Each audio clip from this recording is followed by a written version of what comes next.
en direct des courses avec la Fédération Anjoumen Centre-Ouest et Oxygène Radio. Nous sommes ici en direct de l'hippodrome du Mans. Bienvenue à vous si vous nous rejoignez. Les résultats de cette dernière course, Anthony. Le prix là a été remporté par le numéro 7, Jovial Prior, avec Marien Hurtebis. Deuxième, le numéro 6, J'adore Dervad. Troisième, le 16, Jade Renardier. Quatrième, le 13. Cinquième, le numéro 1, Jekyll Rock. Sixième, le 14. Et septième, le numéro 2, Giosco des Ombres. Voilà l'arrivée de cette deuxième course.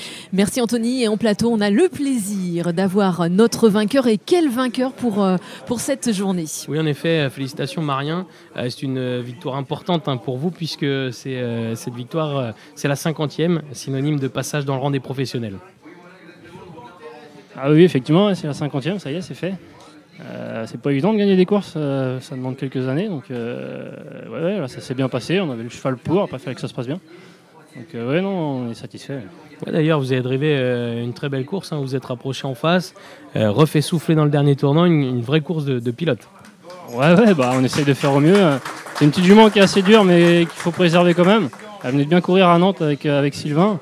Donc ça s'est bien passé, je me suis bien rapproché en face, j'ai laissé souffler dans le dernier tournant, et puis quand je suis parti, la famille démarre en des chevaux durs, j'ai dit c'est fait. On va parler un petit peu de vous, rappelez-nous votre parcours, comment est-ce que vous êtes tombé dans les courses? Tout jeune, j'allais aux courses avec mes parents, puis je monte à cheval depuis tout petit. J'ai fait du concours, du CSO, et puis après arrivé à l'école, j'ai fait de l'apprentissage à partir de 14 ans, 15 ans. Et puis après, je suis passé salarié, et puis voilà, ça s'est enchaîné comme ça. Et tout de suite, vous avez décidé d'aller dans les courses, ou est-ce que vous avez hésité avec, pourquoi pas, le CSO? Je montais toujours à cheval. Après, les courses, c'est venu, à l'âge de 13-14 ans, à la suite. J'allais aux courses avec mes parents, et puis voilà, quoi. Puis jockey, ça me disait bien. Après, je voulais être jockey d'obstacles à la base. Après, niveau poids, c'était bon, puis j'ai atterri dans le trot, et puis voilà, ça s'est enchaîné comme ça. Comment est-ce qu'ils ont appris la nouvelle, vos parents, lorsque vous avez décidé d'aller dans les courses? J'ai pas une famille issue du métier du tout, donc au début, c'était un peu particulier, mais après, voilà, ils m'ont laissé faire ce que j'aimais faire, et puis voilà, quoi. Et ensuite, alors, rappelez-nous les professionnels chez qui vous avez travaillé. J'ai pas fait beaucoup de maisons, j'ai fait 4 ans d'apprentissage chez Régis Fleury. Et après, je suis arrivé comme salarié chez Monsieur Poilane. Et donc, ça fait combien d'années là chez Sébastien Poilane? Ça fait 15 ans déjà. 15 ans, alors c'est quand même très rare de voir quelqu'un qui dure aussi longtemps dans la même boîte, dans la même écurie. Vous faites partie des exceptions. Oui, après, c'est une petite écurie familiale, ça se passe bien. On fait tout nous-mêmes, on élève nos chevaux, on les court, et mon chef me fait confiance, et voilà, ça se passe bien. Vous n'avez jamais décidé, vous n'avez jamais dit je vais essayer d'aller voir ailleurs, non? Vous êtes toujours dit je suis bien ici, il me fait confiance, je peux driver contre les pros, d'ailleurs il vous fait confiance, il vous fait driver face aux pros. C'était quoi le choix? Ah oui, il m'a vite fait confiance, en plus je monte, donc je fais les 2 disciplines, je suis pas mal demandé pour l'extérieur. Donc à faire des grosses maisons, c'est sûr que quand on a l'objectif de s'installer derrière, c'est bien. Maintenant, moi, j'ai pas spécialement l'objectif de m'installer non plus. Et puis, les grosses maisons, tout de suite, c'est les pilotes, quoi. Donc, on n'a pas la chance de mener les chevaux comme dans les petites maisons comme ça.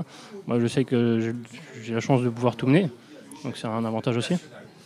Justement, quels sont vos projets maintenant que vous êtes professionnel? Ça y est, c'est officiel. Quels sont vos projets dans l'avenir? Pour l'instant, on reste salarié. Après, dans l'avenir, j'aimerais bien élever, pourquoi pas.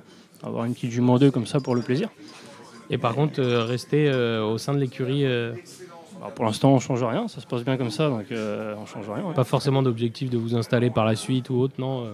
Non, c'est pas un métier facile. Après, j'ai pas d'écurie à reprendre derrière. Moi, c'est s'installer de zéro comme ça aujourd'hui, c'est compliqué. Après, bricoler quelques chevaux, être un propriétaire, que j'ai déjà été propriétaire. Donc, après, et puis élever un petit peu, pourquoi pas, mais tout en restant sage, quoi.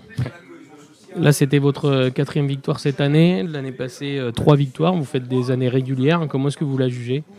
C'est une année correcte cette année. J'ai eu pas mal de demandes pour l'extérieur, 2-3 bons chevaux. Je fais des années, quand je gagne mes 3, 4, 5 courses par an, c'est bien. Maintenant, on veut toujours plus, c'est sûr. Mais on prend ce qu'il y a à prendre, et puis voilà, quoi. Est-ce que vous avez une préférence entre le trot monté ou le trot attelé, ou... Ça se court pas pareil. Monter, on peut être enfermé, il y a toujours du passage. C'est pas les mêmes disciplines. Ça se court pas pareil après.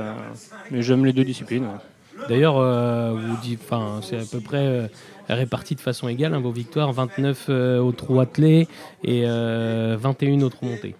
Ouais, c'est un peu un hasard, mais oui, quand on me demande, à te monter, je refuse pas et je pense qu'il y a à prendre.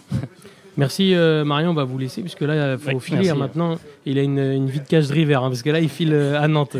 C'est pas souvent, mais bon, on va en profiter. Merci à vous. Beaucoup. Merci. Merci à vous. On a également le plaisir d'accueillir ici en plateau Gilbert Cosnet. Vous êtes président de la SAS Cosnet Industrie. Je vous laisse prendre le micro juste à côté de vous. Bonjour. Bonjour et bienvenue. Alors, petite rectification, je suis Jérôme Cosnet, donc le directeur général commerce et développement du groupe Cosnet Industrie. Donc je suis associé avec Gilbert Cosnet et Alban Cosnet, qui sont respectivement le créateur fondateur et le directeur production investissement, Alban Cosnet. Merci pour cette précision. Vous êtes ici avec l'équipement du cheval qui est l'AG. Expliquez-nous justement et parlez-nous de cette société. Alors l'AG, c'est une longue histoire, parce que l'entreprise Cosnet elle a été fondée en 1979 par son créateur Gilbert Cosnet, qui, comme moi, fils d'agriculteur, n'avait pas forcément d'appétence et de notion de l'équitation. Et c'est la force, on va dire, et le caractère des hommes qui fait qu'à un moment donné, l'entreprise, dans sa jeune vie de démarrage, a dû trouver des nouveaux marchés, a dû trouver à se développer, puisque c'est dans les métiers qui nous animent, ce sont la métallurgie, la plasturgie, le traitement de surface. Et donc on est arrivé dans le cheval dans les années 91-92, qui était tout simplement susurré par notre commissaire aux comptes, qui nous disait d'aller voir dans ces métiers qui étaient passionnants et où il y avait plein de besoins aussi de l'élevage. Donc notre marque l'AG, puisqu'on est de Coulon-sur-G, s'est étoffée d'une nouvelle gamme de produits qui s'est appelée l'AG, l'équipement du cheval. Et de fil en aiguille, on s'est mis à fabriquer du matériel équestre et avec un catalogue qui s'est au fur et à mesure des années étoffé. Et également, la distribution s'est étoffée puisque vous êtes au niveau mondial maintenant. Voilà, tout à fait. Donc, pour la petite histoire, me concernant, je suis associé avec Gilbert et Alban Cosnet, et ça a été une vie de passion dans ce métier, puisque l'AG, l'équipement du cheval, c'est un de mes projets. C'était mon projet d'école, d'études de BTS à l'époque. Chouette. Et au bout des 2 années, on a vu qu'il y avait l'essai a été transformé, et donc on a commencé petit à petit à monter un réseau de distribution en France avec une idée particulièrement, on va dire, saine, qui était de continuer de développer nos ventes par des réseaux de distributeurs. Donc nous revendons directement en B2B. Et donc cette gamme s'est étoffée au point de s'exporter et de très vite, on va dire, gagner un niveau de chiffre d'affaires dans le groupe relativement intéressant. Et aujourd'hui, on exporte dans plus de 34 pays nos produits. Justement, est-ce que ces box et ces abris, par exemple, pour les chevaux, ont beaucoup évolué ? Alors il y a eu des évolutions, je dirais peut-être pas forcément dans la gamme de box et abri, où là le marché est extrêmement compliqué, on peut dire, puisque bon nombre de fabricants locaux vont aussi faire de la vente en B2C, donc au direct des utilisateurs. Donc nous, distributeurs fabricants, devons trouver des moyens et des idées qui nous permettent de continuer à assumer notre développement par le biais de distributeurs.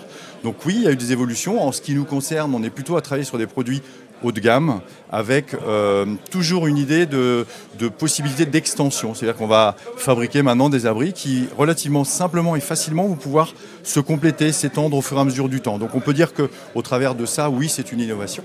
Mais on a aussi beaucoup évolué sur plein d'autres domaines dans le matériel, avec de nombreux brevets. Vous avez évolué également, vous êtes propriétaire d'un haras. Alors, dans la famille, on va dire, Gilbert Cosnet, bouillonnant d'idées, a eu différentes étapes dans sa vie professionnelle, dont celle, effectivement, de racheter la ferme familiale il y a déjà quelques dizaines d'années et de la transformer pour un but à la fois personnel et professionnel, puisque dans cette ferme, entre guillemets, il a on va dire, monté un haras, effectivement, avec des juments Haflinger, où il s'est doté des plus beaux papiers de cette race-là, pour une idée simple, devenir éleveur, mais pas comme tout le monde forcément, avec une idée précise. Voilà, c'est-à-dire que l'idée finale était de créer des produits qui pourraient être commercialisés sous sa marque. Donc le haras de la vallée des Haflinger, qui fait des produits aussi bien du lait, on va dire, qui est vendu en deuil pack ou lyophilisé pour les gens qui ont des problèmes, par exemple, de santé, des jeunes enfants ou des choses comme ça, mais aussi le dérivé de produits autres comme les savons qui est assez basique, mais aussi beaucoup plus élaboré, des produits cosmétiques. Est-ce que pour vous, c'est une fierté d'être dans une famille comme celle-ci, où il y a toujours des idées qui arrivent et surtout, c'est vraiment dans l'humain et dans le respect? Alors, effectivement, très fier, ça je peux le confirmer. On a eu des parents qui nous ont d'abord appris le sens du travail, du respect de l'autre. On est une famille qui a de l'empathie, ça veut dire qu'on n'est pas simplement là pour obtenir un but et on va dire d'aller à nos fins qui... Effectivement, finalement, c'est du commerce, c'est du business, mais ça passe par tellement de belles choses avant d'arriver à l'aspect final que, oui, fier, effectivement, d'avoir eu faim aussi d'entreprendre et puis de créer des choses intéressantes et plus grandes que nous, hein, parce que de petits-fils d'agriculteurs qui étaient Gilbert Cossenet avec ses frères et sœurs, puisqu'on est une grande famille, hein, on est 9 enfants dans la famille Cossenet. Donc chacun a fait son bout de chemin pour créer des entreprises différentes. Et tout ça, c'est parce que on est né dans une famille aussi extrêmement simple, sans grands moyens. Et il a fallu nous-mêmes, on va dire, nous débrouiller. Et de fil en aiguille, un entrepreneur, puis un deuxième, puis un troisième, puis un cinquième, etc. Ouais, tout ça fait une fierté, effectivement. Merci à vous pour votre témoignage. Dans Merci. quelques secondes, eh bien, ce sera le départ de la course. On se retrouve tout à l'heure.